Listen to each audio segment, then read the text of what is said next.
So yun mga katrops, bali take off na tayo dito mga katrops. So ayan na ang tropa. So kami ang nahuli dito mga katrops, no? Ang dalawa ni Tom's Moto TV. Ayan yung nasa kanan ko. So yun, let's go.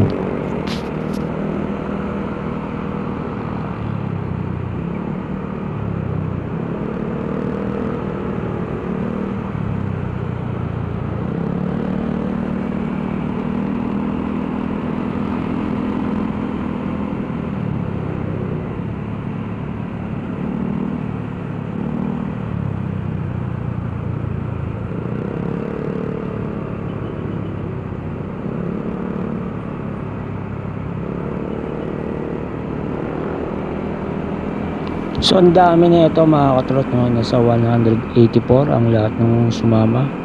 So ayan, naglagay uli tayo ng ribbon. Pero ito mga katrops, wala na siguro maliligaw dito kasi baluarte natin to, yung lugar na to, kaya taga rito tayo. So ang maganda lang dito kapag may ribbon kasi yung kita mo kaagad kung sino yung mga kasama doon sa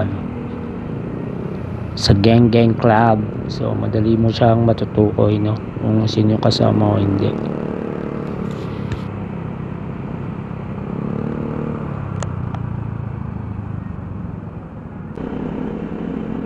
At dito na tayo sa unang panikan papuntang Kabiang mga katrops.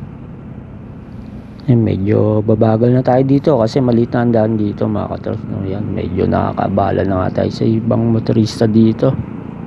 Ito yung medyo naisip ko kanina pa eh.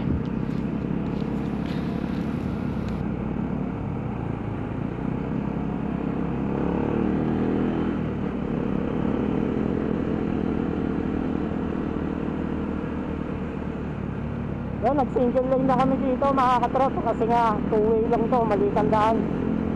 So iniwasan din natin makaabala ng gusto sa sa ibang dumadaan.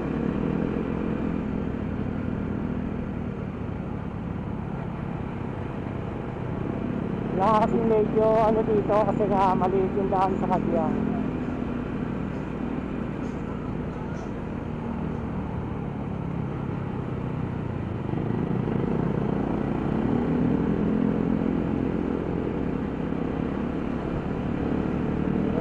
Let's go.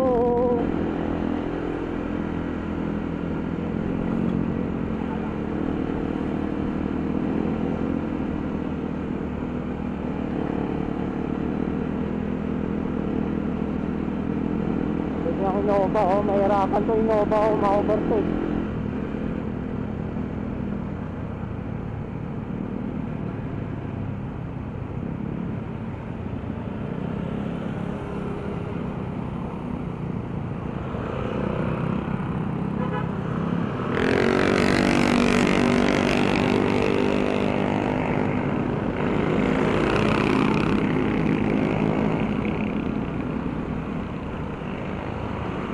Paunahin na natin yung mga ibang rider.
Tekel mga katrop. So iniwasan kasi natin dito yung may maiwanan.